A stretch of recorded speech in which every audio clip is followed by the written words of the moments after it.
Guys, wala na. Time check 9:11. Kaka-open lang ng Costco. Naubos itong mga bins na to. Yeah. Ayun yung mga pampabata. Nakatutok si Kia, no? Is that what you want? Tuwang-tuwa, eh. Takam na takam. Mangangalakal tayo.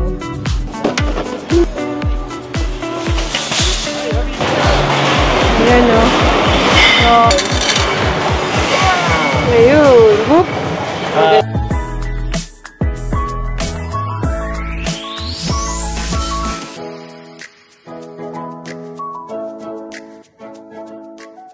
Okay, hi guys. We are at Costco. Mom, it was how many minutes away from our home? 22 minutes. How many kilometers was that? Maybe 20? Maybe 20 or something? Oh, yeah. So, ayan, pumunta kami dito. Nakalabas na yung mga pang Halloween nila. Ang cute, oh. Nakalagay umiilaw yung mata niyan. Ang laki. Tapos, pati itong mga pang Halloween costumes, meron na sila. Halloween. What's this? Plus, What's this? number, it's just a code. What just a code? For them. Tapos, ang taga na namin nagbalik-balik sa Costco Cross Iron para sa mga bins na to. Siguro may 4 na. Always sold out. Kahit 9 o'clock, andun na kami. Pero, buti na lang, sinabihan kami nung crew. Punta daw dito, madami. Dito yun sa may Sandridge Mall sa Calgary. So, kumuha kaming 8. Kasi nga, diba, naka-apartment kami. So, need namin ng mga storage na ganito. Meron naman kami, pero kulang pa. Lalo ngayon may mga gamit din si Mamsi. They're glowing on the floor. So, ayun lang. Yun lang naman yung agenda namin today. So, uwi na rin kami soon. Check out na. Actually, sa Edmonton, nakahanap kami. Pinuntahan namin sina Ate Maria nito. So, madami na kami nabili doon. Plus ito. Yeah, plus ito. Alam ko naka-sale sila hanggang end of July. $8.79 na lang. $8.79 na lang sa where? Costco. Sa Costco. Regular price is $12 ata.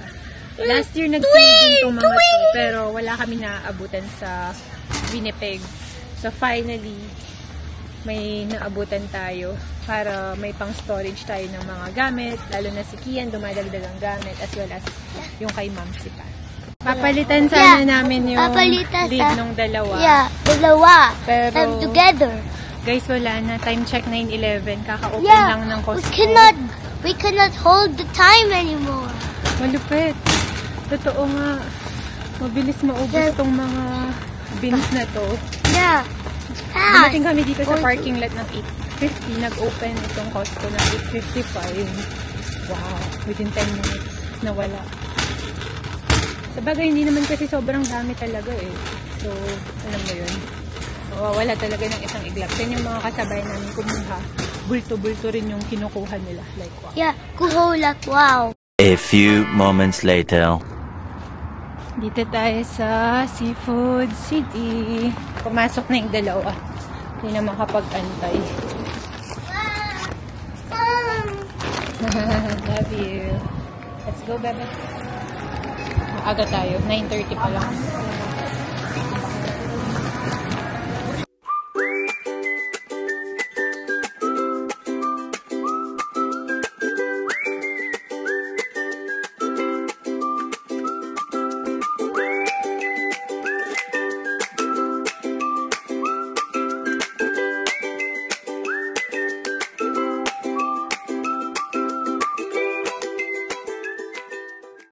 Hi guys, we are at Seafood City. We're going to buy chicken skin. May batang masaya eh. I'm so happy. Ayun, namili lang kami ng konting gulay. Gawa ng sobrang lapit pala nito sa Costco dito sa may Sandridge. Ayan, piyestang-piyesta ang peg. Ayun, no? Ayan. Dito na rin naman kami. May mga Goldilocks Hopia at kung ano-ano pa. Hopiang Goldilocks.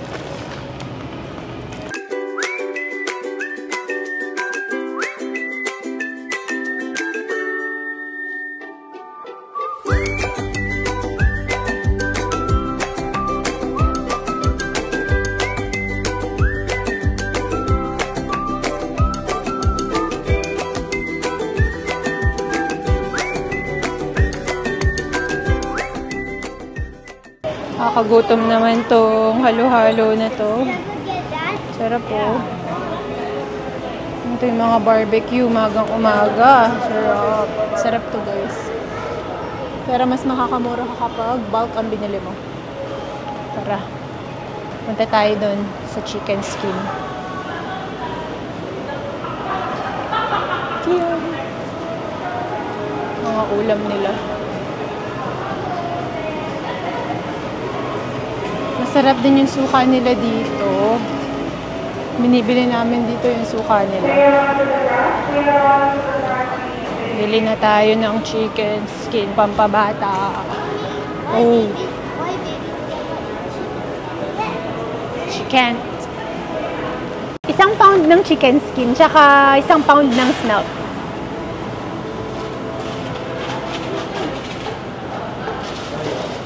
Ayan o, ayan yung mga pampabata. Nakatutok si Kian o. Is that what you want? Tuwang-tuwa eh. Takam na takam. Nakakatawa talaga tong batang to. Why I do like this? Oh. It's yum. I know, you like it, di ba? Yeah. Yeah.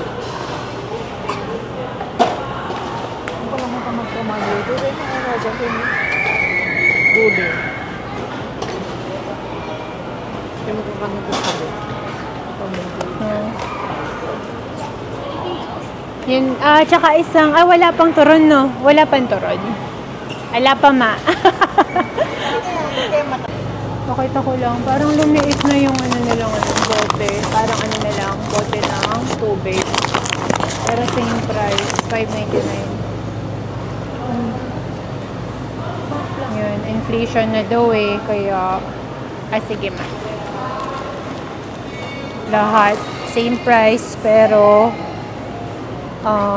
mas konti. Yung mga bilitera dyan, no? Alam ko open mic yan eh. Pwede magbanta.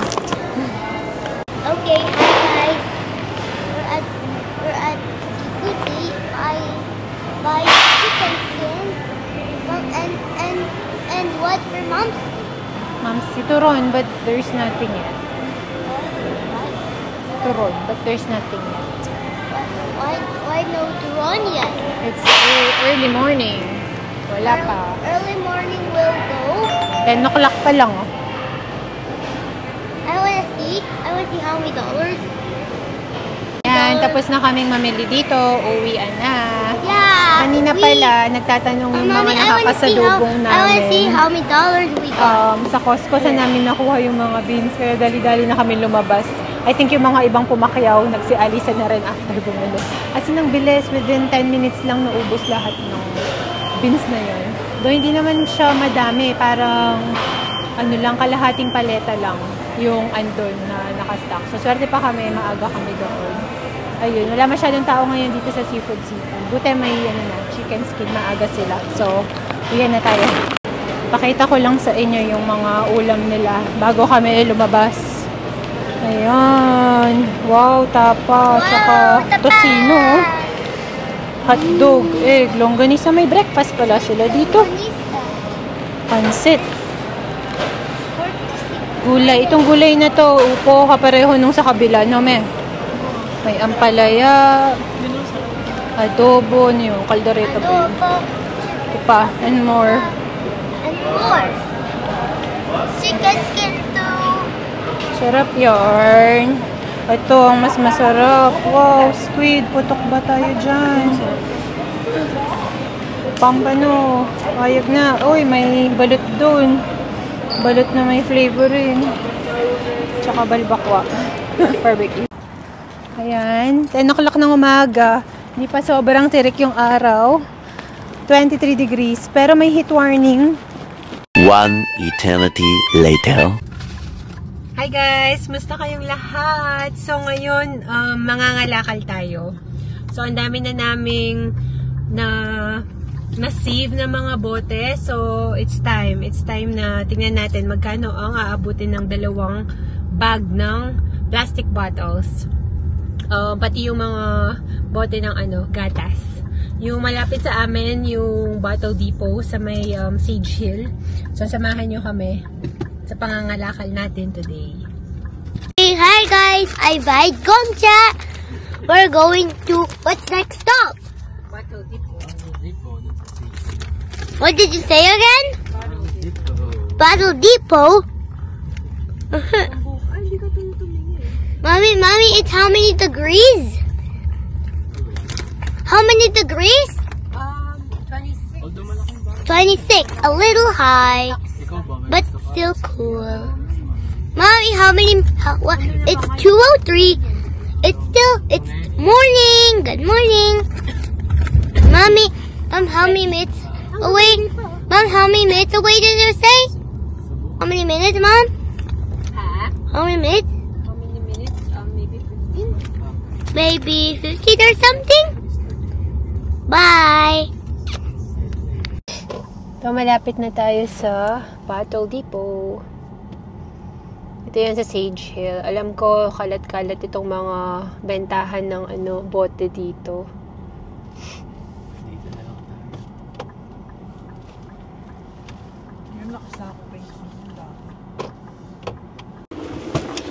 Ito yung mga bote namin. Dalawang bag lang. Tignan natin. Ay, sandaan to ah. Kaya mo biyan. Kayahan. Dito lang yun. Nakadami. Tara. Pasok tayo.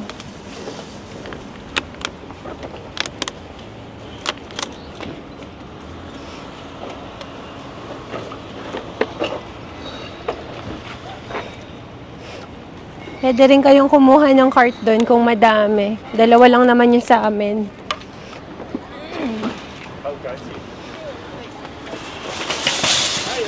Hi, good yourself? Oh, thank you. Appreciate it. Eto. Ano sa loob? Ang dami, oh. Ayun, bait naman nun.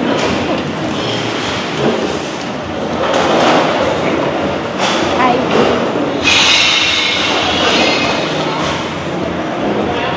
Ah, sige.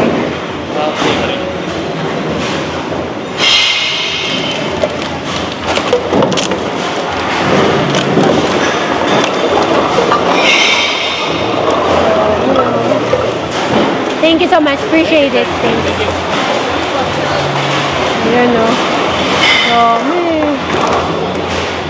Puro gatas to. Tsaka bote ng, bote ng tubig. Kasi hindi kami nagsa-soft drink. So, yan, no, halata naman. Gatas, bote ng tubig. Yung iba rin ang dadami. Tignan natin magkano aabutin. So, ayan. Depende kung gaano kalaki. Galing. Ngayon siya sa loob, oh. Sa likod. Yung ano nila. Ayun, may mga ano pa pala sila doon. Karton ba yun, no? Carton, yeah. Karton. Ayan. Doon tayo kukuha ng pera mamaya. Grabe yung iba, oh. No. Puro soft drinks. No, ang dami, no.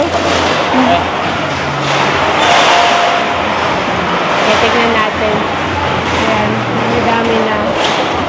So guys, pwede yung ano dito, Tetra Pak ng gatas. Hindi lang yung nakabote. Meron din kami mga Yakult Cool Plus bottles. Ayan, so first time nating magbenta ng bote dito. Kahit pang gas lang, oh. Tignan natin magkano ang aabutin. So parang sa Philippines lang, nag-deposit ka lang. Nagbayad ka ng deposit and then babalik sa'yo. Ganun lang yung thought niya. Bayaran mo muna. Ini-encourage talaga nila dito yung recycling eh. Kaya siguro nila ginagawa yun. Hi guys! We're here at Bottle Depot. Bottle Depot. Oh, look! Look over there! Look over there! That's a lot! That's a lot!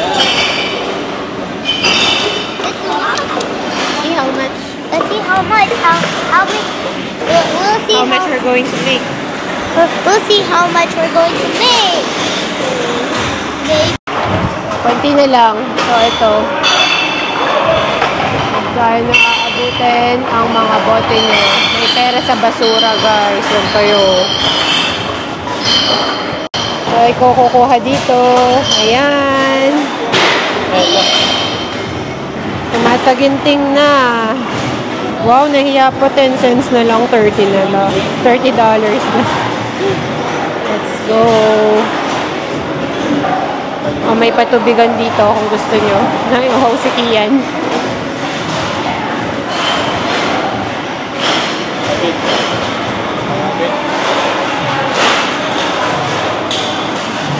Ayan. Dito tayo. Paano ba? Char. Ayun eh, saan mo RFID doon? RFID. Or ito, barcode pala. barcode siyahan ko.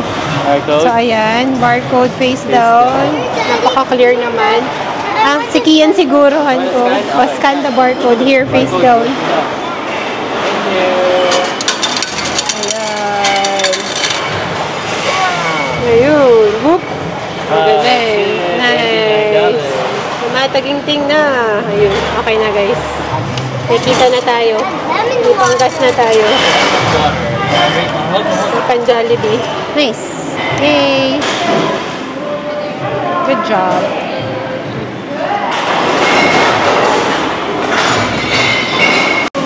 So, ayun. Nakakatuwa na makita naman natin kung paano. Thank you. Have a good one. Thanks a lot. Bait nung lalaki. Nakita niya kami and kinuha niya sa akin yung mga plastic ng bote. Tinulungan niya kami. Ayun. So, nakita natin yung process kung paano magbenta ng bote dito. First time natin. Wala kasing ganito sa Winnipeg. Though, addict ako sa recycling doon. Simula nang nakapunta ako dito. Addict talaga ako. Kung anong pwedeng i-recycle, nire-recycle ko. Makatulong naman tayo sa kalikasan. So, ayun. Ayun, sana kahit na hindi rin ganito sa mga ibang province, makapag-recycle tayo, makatulong tayo sa kalikasan natin. Wow, edi wow. Hindi kasi, parang na-realize ko yung value ng recycling simula nung nag-land ako dito. Lahat talaga tinatry kong i-recycle as much as I can. Pero lalo ngayon na yung bote dito is may deposit. So, hindi pwedeng hindi mo siya ibalik. Kasi hindi babalik yung bote. Ay, yung dineposit mo na pera, diba? So, ayun. Sana nagustuhan nyo yung vlog namin today. Salamat sa panonood until the end. And see you in our next one. Bye!